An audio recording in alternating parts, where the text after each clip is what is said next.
Marcos Brunnenmeier, Alemania, director del Centro de Finanzas Bendain de la Universidad de Princeton.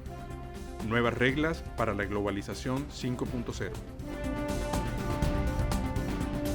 Es un placer acompañarlos aquí en el Caribe Biz Forum 2020 y gracias por la presentación. Me gustaría hablar sobre globalización 5.0 después de la crisis del COVID y cuáles son los problemas de la crisis. Aquí tenemos una serie que organicé en Princeton y pueden obtener todos estos webinars. Solamente tienen que registrarse y ya. Este es el link para las series de webinar. Lo que quiero hacer el día de hoy es comenzar hablando sobre la crisis del COVID. Lo primero que tienen que tener presente es que la crisis del COVID es un momento donde muchos problemas han surgido. Y también es un momento que nos ha demostrado que tenemos que tener en cuenta el contexto social.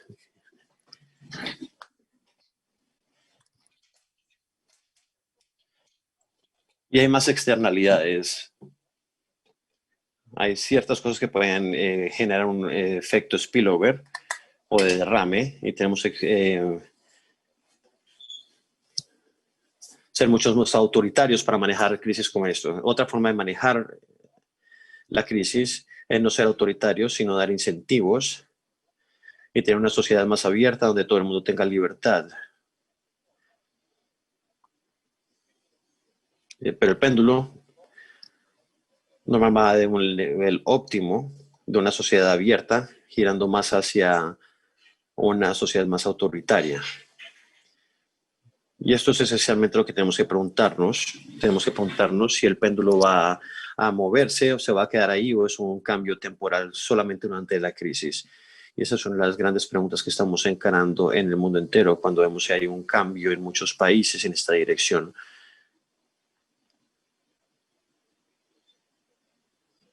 Y tenemos que volver al antiguo formato de una sociedad abierta. Algo más que me gustaría enfatizar sobre el COVID, en particular antes de pasar a hablar sobre la globalización, tiene que ver con las pros y contras de las dinámicas. Se cierra la economía y esencialmente se lastima de esta manera. Pero se cierra la economía, se afecta temporalmente, pero a largo plazo va a ayudar la economía porque la gente está saludable y de esta manera van a contribuir a una mejora en la economía en el futuro. Entonces, esencialmente no es un trade-off. Había temor y ansiedad que conllevaron a un declive significativo en las actividades económicas. Y la pregunta es si esto es una segunda ola. En este momento estamos en la segunda ola de la crisis del COVID. Porque hay mucha fatiga después de haber estado encerrados y la gente no quiere hacer ningún distanciamiento social ya. Y eso es muy diferente en comparación a lo que experimentamos en marzo y en abril. Y si pasamos a los mercados emergentes, hay un trade-off y el trade-off esencialmente es muy diferente. Tiene que ver entre la muerte por COVID o muerte por hambre. Si vemos países como la India y otros países, está esta lucha entre la vida y los niveles de vida. Si se encierra demasiado la economía, se va a afectar tanto que la gente no va a poder ni siquiera alimentarse. Y hay un argumento de que las vidas que son muy visibles o las muertes de COVID que son contadas, y hay un conteo claro que es muy visible, está sucediendo en todos los medios, mientras las vidas o las personas sufren por no poder alimentarse o de otras enfermedades que no se ven en los medios. Y tenemos que tener presente que para las economías emergentes el cierre puede ser mucho peor que las economías avanzadas porque los efectos secundarios son mucho más severos y tenemos que tener esto presente.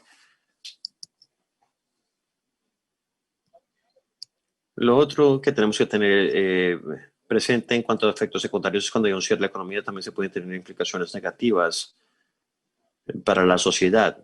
Entonces, por ejemplo, lo que sucedió en la India, se cerró y después todos los trabajadores migrantes se devolvían a a las zonas rurales. Y al hacer esto, el COVID, que inicialmente sucedía en las ciudades, fue esparcido a la zona rural. Y muchos trabajadores fueron despedidos por el cierre económico y todos se fueron a sus casas en las zonas rurales. Y al hacer esto, esencialmente se esparcía la crisis del COVID de las ciudades a la zona rural. Hubo mucha diseminación entre las regiones y esas actividades de cierre tienen que ser cuidadosas porque también genera muchas externalidades en las diferentes regiones en un país. Y esto puede ser un problema para muchos países en los mercados emergentes también. Y habiendo dicho esto, me gustaría alejarme del tema del COVID y me gustaría hablar sobre las implicaciones para la globalización 5.0 y cuáles son las implicaciones para la región del Caribe y Colombia. ¿Y cuáles son las implicaciones ahí? Yo creo que ha habido un cambio radical de las economías avanzadas, en donde estas economías hacen tercerización para minimizar los costos. Si van a un país que tiene los costos laborales más bajos y se trata de minimizar el costo para comprar los artículos lo más económicamente posible o producirlos. Y esto está cambiando y está alejándose de un marco de minimización, sino más bien uno de resiliencia. ¿Y cuál es el marco de resiliencia? O sea, las cadenas de suministro son muy delicadas y son poco confiables durante la crisis del COVID. Y no se puede confiar solamente en un solo país, porque hay muchos proveedores en un país que son buenos produciendo ciertos bienes. Y lo que se quiere hacer es tercerizar los inputs de diferentes regiones y enfocarse también en diferentes continentes. Entonces, por ejemplo, si hay una planta en Estados Unidos, me gustaría comprar inputs o materia prima de otras regiones. No deberían de confiar solamente en el continente asiático, sino también tomar algo de los proveedores africanos y otros de Latinoamérica para tener más resiliencia. Entonces, si hay un brote de otra pandemia o cualquier otro shock que afecte un continente en particular, aún se van a tener dos otros proveedores en otros continentes. Y eso tiene implicaciones estratégicas. Si eres un exportador en el Caribe o en Latinoamérica, tienes que posicionarte porque va a haber más demanda si se afecta a otro continente, pero también va a ser una demanda muy competida porque vas a ser uno de 3 o de 4 o de 5 y vas a competir con los otros 2 o 3, 4 o 5 potenciales proveedores. Entonces, tú conoces muy bien tu región y si tienes un competidor de otro continente no vas a conocerlo muy bien y eso va a llevar a tener una competencia mucho más dura.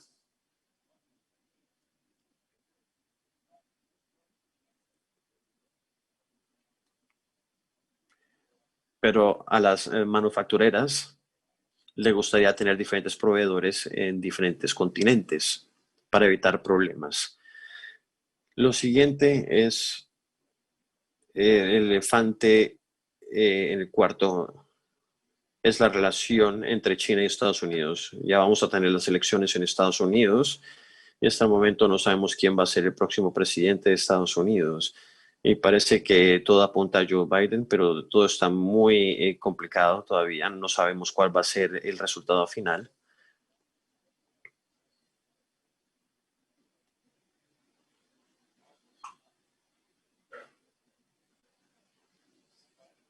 Parece que todo apunta a que va a quedar Biden, pero no es muy obvio en este momento. Y la pregunta ahora es, ¿cómo los resultados de las elecciones no van a cambiar las relaciones entre China y Estados Unidos? Porque van a seguir habiendo tensiones en esta relación entre China y Estados Unidos. Pero probablemente va a haber un abordaje diferente en comparación al resto del país. Entonces, aunque yo creo que Joe Biden va a tratar de tener alguna coalición por fuera de China,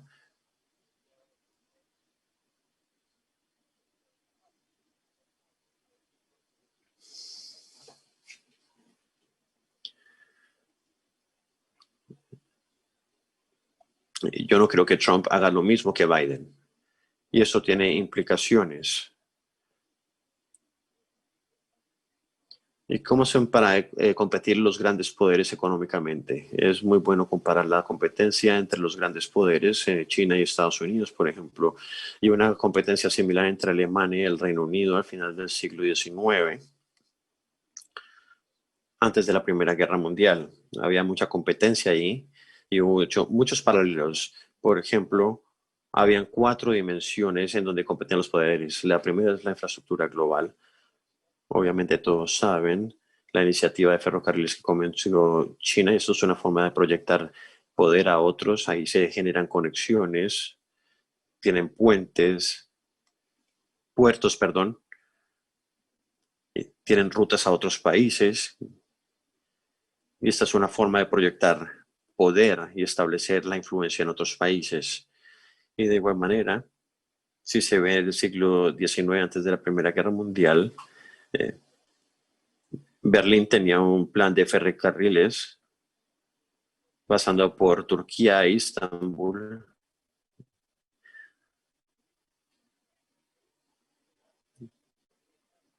Pero pueden ver el paralelo entre lo que trató de hacer Alemania en Bismarck, y hay muchas similitudes con lo que está haciendo China ahora. La segunda dimensión, que puede ser muy poderosa en el contexto internacional, son las finanzas. Eso te hace tener más influencia y más poder. Y también pueden ver que Estados Unidos está utilizando el dólar como un arma. Se usa contra Corea, contra Irán, y cualquier compañía que quiera hacer negocios con algún otro país, como Irán, tiene que tener el dólar incluido. Y un país que no tenga dólares no lo podrá hacer. Por lo tanto, el dólar está siendo utilizado como un arma. Y eso también hizo que China se despertase, y por eso empezaron a invertir tecnología en el dinero, para utilizar esta tecnología y tener influencia más allá de las fronteras, introduciendo el RMB digital con plataformas como Alipay o WeChat Pay, que son utilizados internacionalmente. Por otra parte, la libra, que es de Facebook, tal vez pueda ser una forma que pueda utilizar Estados Unidos para expandir su poder, pero tener un sistema de pagos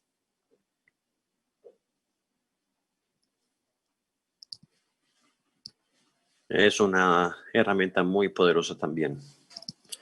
En tercer lugar, me gustaría enfatizar el contexto estándar. Este estándar es muy importante. Voy a dar 2 ejemplos. Cuando los europeos decidieron utilizar el estándar móvil GSM, fue muy importante, y esto le dio a Europa una ventaja por muchos años, como piensen en Nokia, en Sony Ericsson.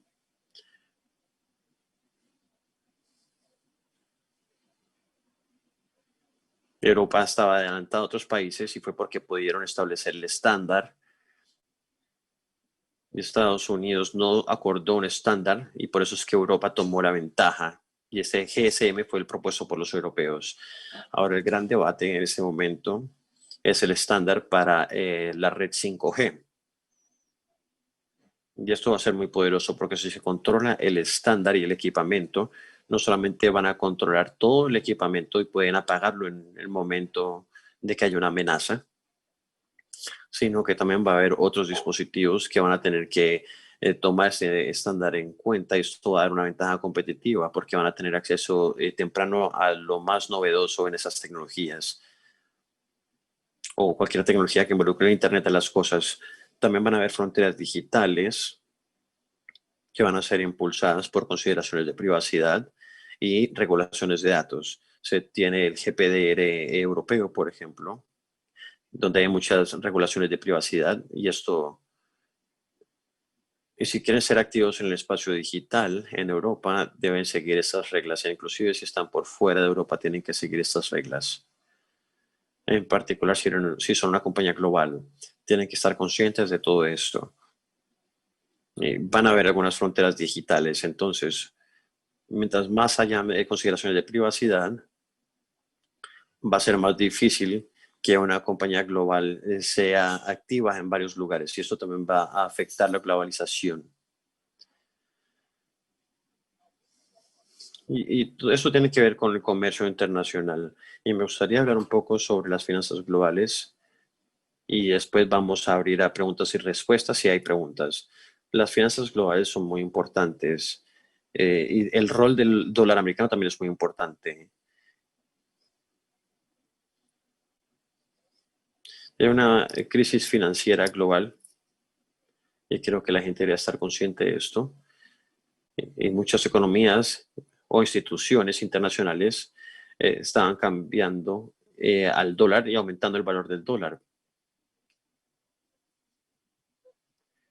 Los bonos de Tesoro de Estados Unidos que están siendo vendidos, pero si se ve el outflow del flujos capitales, la línea verde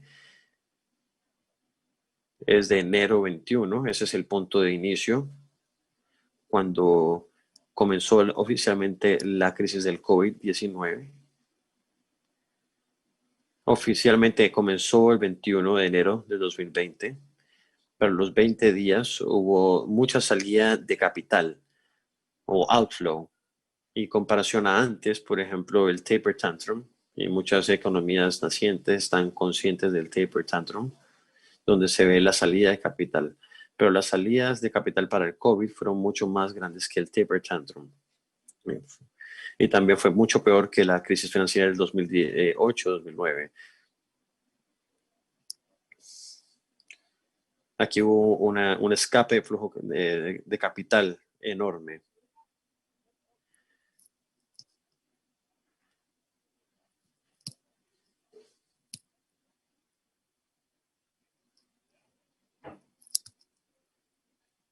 La Reserva Federal evitó problemas en Estados Unidos, reduciendo las tasas de interés. Y eso fue crucial para resguardar el sistema financiero mundial. De lo contrario, hubiera sufrido mucho más. Y tal vez no estaríamos en la situación en la que estamos acá.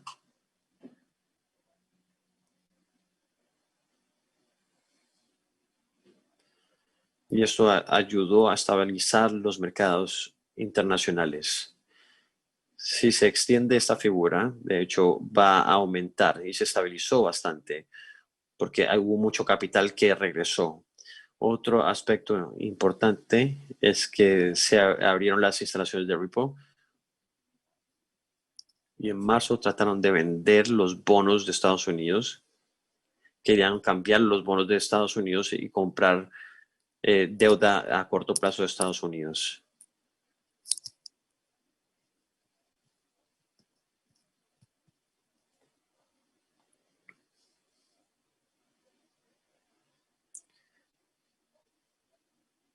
Y en vez de vender bonos, se puede utilizar el dólar americano como colateral.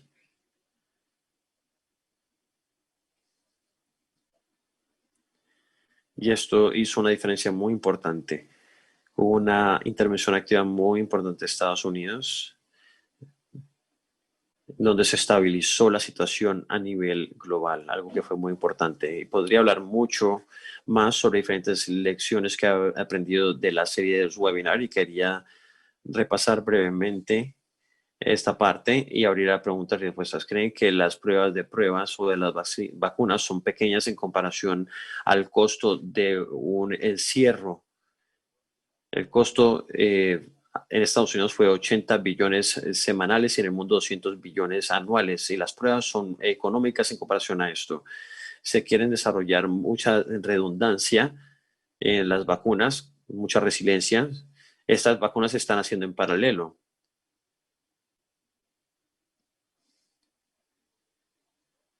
Si quieren desarrollar 14 vacunas simultáneamente y de pronto una, dos o tres de ellas funcionan, mientras las otras 12, 11 son echadas a la caneca. Entonces depende de cuántas quieran desarrollar.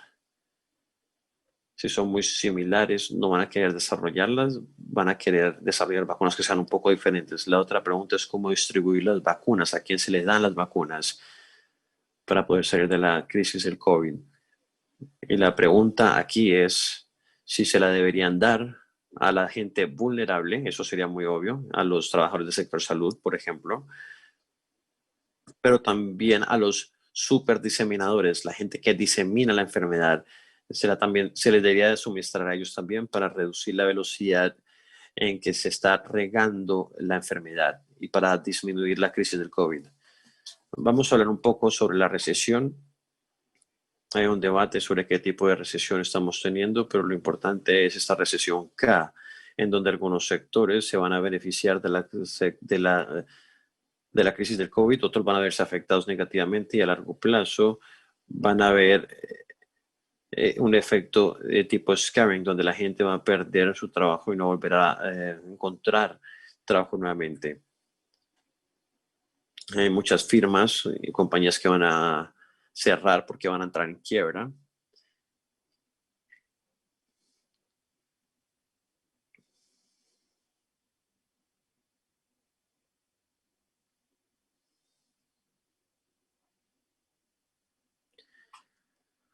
Finalmente, vamos a enfocarnos en la innovación causada por el COVID. Hay diferentes cadenas de suministro globales. Estamos pasando un modelo de resiliencia, pero también nos estamos alejando del modelo donde hay arreglos rígidos que ya se pueden quebrar. La innovación siempre ha sido lenta porque las firmas no les gusta canibalizar las líneas existentes de negocios. Y eso es lo que está sucediendo en la actualidad. Pero de repente, con este problema del COVID, muchas áreas pueden comenzar a hacer negocios y se pueden deshacer de las esposas de las que estaban antes. En telemedicina, por ejemplo, no querían hacer telemedicina. Los médicos no querían hacer telemedicina porque restricciones regulatorias, prefieren ver a los pacientes personalmente. Ya no hay tantas restricciones como antes y la telemedicina es más prevalente.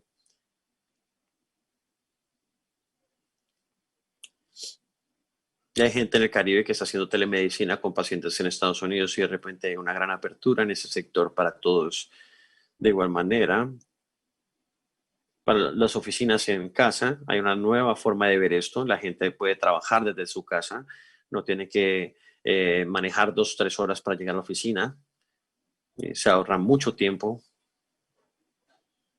Y eso también tiene muchas implicaciones en los planes de urbanización y los precios de la finca raíz. También hay implicaciones en cuanto a las conferencias como la que estamos haciendo aquí, el aprendizaje en línea, el dinero digital. Necesitamos dinero digital, no tanto físico. El renminbi digital va a ser mucho más importante y vamos a vivir en un mundo virtual con muchas regulaciones. Para mostrarles ese problema de QWERTY. No queremos cambiar, como ustedes lo saben. El QWERTY son las teclas en nuestro teclado. Este es el QWERTY, por eso se le llama así. Y el teclado fue desarrollado en el siglo XIX para asegurarse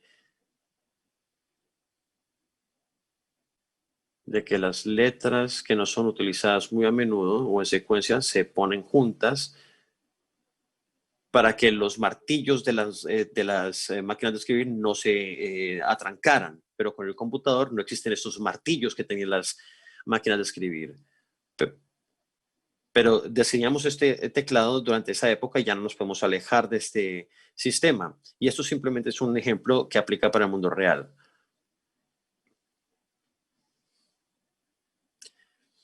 Y el COVID ayudó a estimular innovaciones para alejarnos de tecnologías que ya no se usaban mucho. Voy a resumir. Yo creo que la crisis del COVID fue un momento importante en la historia que nos ayuda a revelar cuáles son las debilidades de la sociedad, ayuda a generar tendencias también. Estamos acelerando las tendencias en línea, por ejemplo, y también nos hizo cuestionar el orden social y va a haber mucha tensión en el futuro debido a esto. Y tenemos la crisis de la salud también, y hay problemas macroeconómicos, pero vamos a enfocarnos a escala global. vamos a tener economías emergentes donde hay diferentes tipos de muerte, muerte por COVID o muerte por problemas financieros. Y hay otra globalización que se acerca. La globalización se está alejando de la minimización de costos. Ahora estamos pasando a resiliencia, donde estamos trayendo proveedores de otros continentes en vez de solo un continente. Y habiendo dicho esto, abro para preguntas. Espero que hayan disfrutado la presentación y gracias por invitarme. Muchísimas gracias, señor Brunnermeier, por su intervención. Y vamos, por supuesto, a dar paso a la sesión de preguntas que moderará el presidente ejecutivo de la Cámara de Comercio de Barranquilla, el doctor Manuel Fernández Ariza. Adelante, doctor. Well, let me welcome you, Professor Brunnermeier, to Caribe Biz Forum. It's a real pleasure to have you with us. And Y disfruté mucho su conferencia. Y tengo algunas preguntas. La primera es si nos puede dar un breve resumen, muy rápido, sobre lo que está pasando en Alemania y en Europa. Como lo sabemos, Alemania es el motor de la economía europea. ¿Y qué está sucediendo en esta crisis y en el pico de contagios? ¿Y qué está sucediendo con la economía europea? Es una pregunta muy complicada. En general, en Alemania nos está yendo bien. Estamos experimentando una segunda ola en toda Europa. La primera ola comenzó en Italia, después en España y nuevamente en esta ocasión, en particular España y Francia están siendo golpeados muy duro. Italia no tanto al mismo grado y Alemania está muy bien en comparación a los otros países en cuanto a salud, pero también en cuanto a la economía. Y lo que ayuda a Alemania es que es un hub de manufactura, mientras otros países son más impulsados por servicios y por turismo. Y el sector de los servicios está siendo más afectado por la crisis del COVID que la de manufactura. Mientras nosotros producimos carros y maquinaria, a eso se puede seguir operando. Y Alemania también tiene una ventaja y es que tiene una capacidad fiscal enorme y de hecho pudo manejar la crisis económicamente de una mejor manera. Todos están endeudados ahora. Por ejemplo, en noviembre hubo un cierre del sector de entretenimiento como restaurantes, etcétera, y todas las compañías recibieron un 75% de los ingresos que hicieron en noviembre del 2019. Entonces, sin abrir, recibieron un 75% de los ingresos que hubiesen recibido en el 2019. Por lo tanto, van a estar bien compensadas y de esta manera se van a asegurar que las compañías no quiebren. Entonces, el rebote tiene que ser muy rápido. Y en Alemania queremos regresar con mucha fuerza después de que termine la crisis del COVID. Y Alemania está invirtiendo mucho dinero para que eso suceda. Y quiero decir una cosa más. Inicialmente, se tenía muy poca solidaridad en toda Europa. Y Angela Merkel cambió esto y creó una iniciativa para financiar al resto de Europa y ayudar al resto de Europa, y eso cambió la dinámica europea también. Hoy hay mucho más ayuda entre los países europeos porque la gente entiende que hay un shock que nos afecta a todos, y para el público alemán esto fue posible porque, diferente a la crisis europea, este es un shock que viene de afuera, es un shock exógeno. No es como que estemos endeudándonos ni siendo responsables, y el público alemán no ayuda en esos casos, pero esto es una externalidad y no es culpa de nadie. Por lo tanto, el público alemán está con mucha más disposición de ayudar al resto de Europa.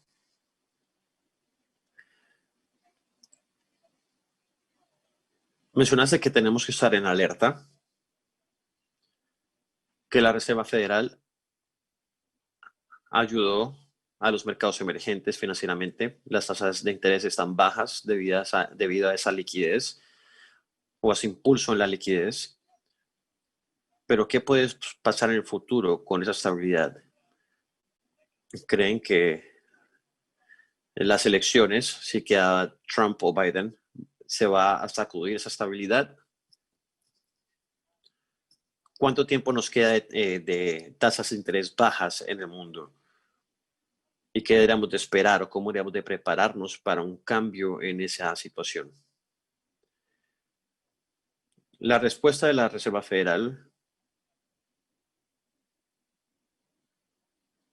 va a ser, la recesión va a ser muy corta, pero parece que va a ser una recesión mucho más larga. Es como una recesión K. Algunos sectores ni siquiera van a poder volver a ser como antes. Y va a haber tensión debido a esto en el futuro. Tenemos que estar alerta.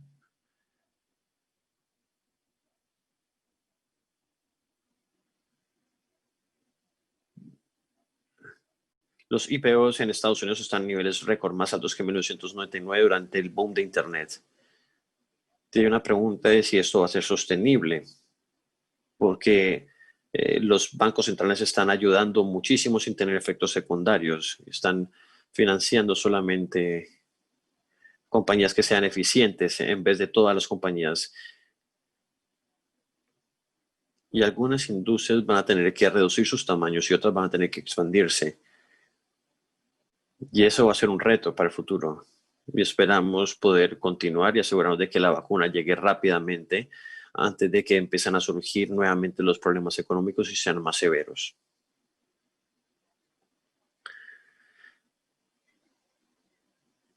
Fue muy interesante cuando habló sobre resiliencia.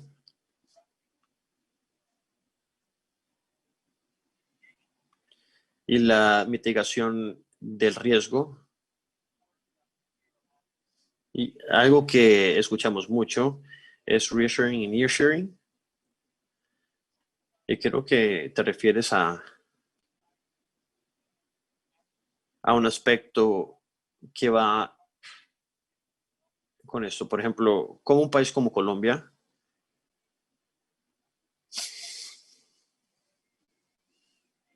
podría tener una minimización geográfica, cómo podemos reducir el riesgo de las cadenas de suministro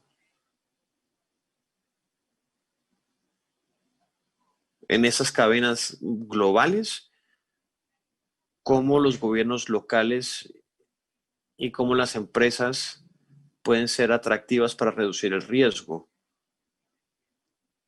ya que estamos tan cerca de Estados Unidos y otros mercados grandes.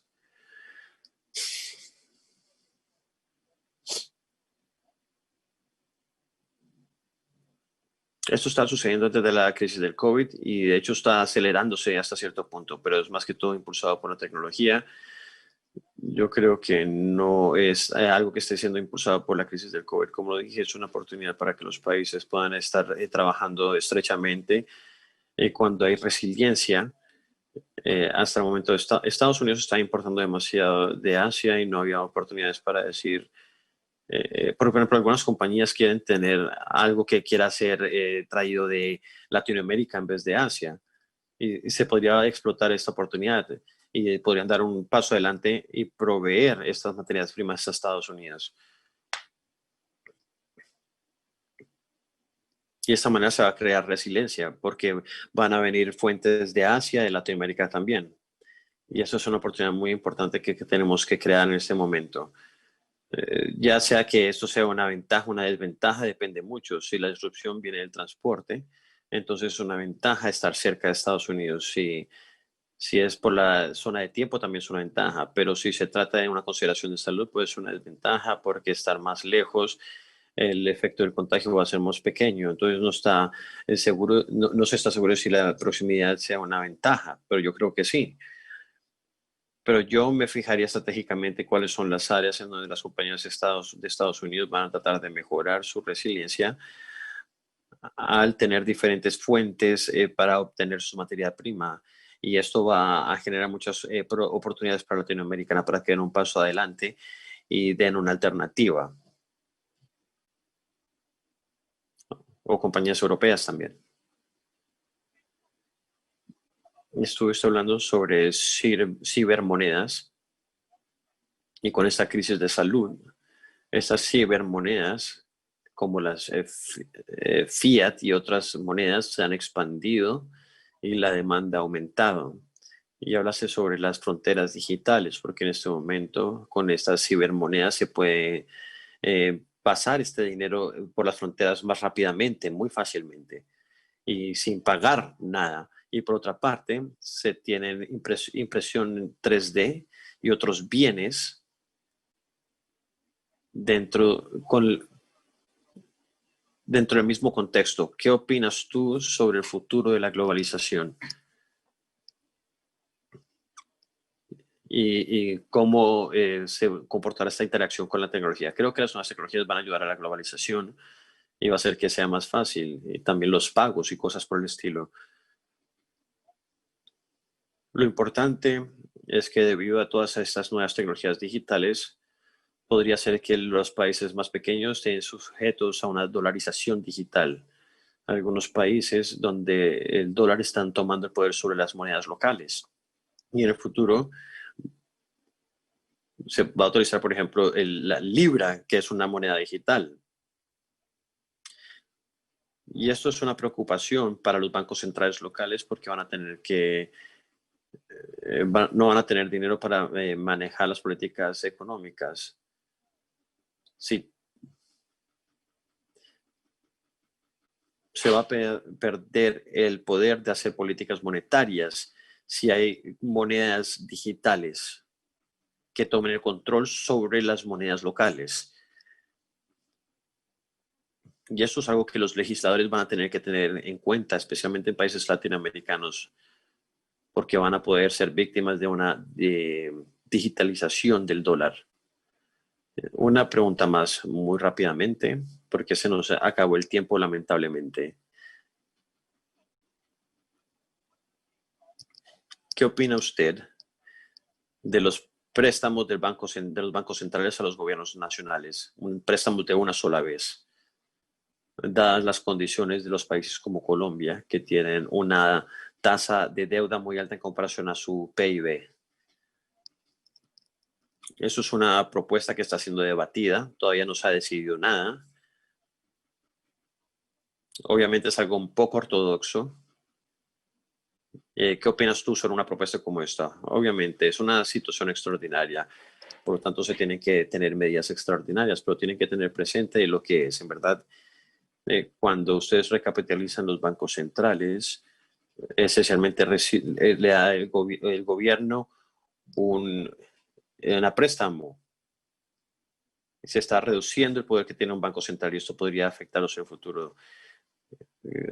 La idea es mantener la independencia del Banco Central y eso quiere decir que el Banco Central tiene que tener suficiente capital. Y si le quiere prestar al gobierno van a tener menos capital y esto podría lastimarlos si quieren luchar contra la inflación en el futuro. Y si tienen también la amenaza de la dolarización digital, eso es otro problema adicional. Y aunque tenemos circunstancias muy raras en este momento y puede ser justificado, hay muchos peligros y efectos secundarios que tienen que ser tomados en cuenta. Entonces sí se podría hacer ahora, pero que no lo hagan demasiado grande y tengan cuidado en no afectar el funcionamiento de los bancos centrales. Está muy claro. Muchísimas gracias, profesor Brunnermeier. Es un placer poder haber hablado con usted. Gracias. Hasta luego.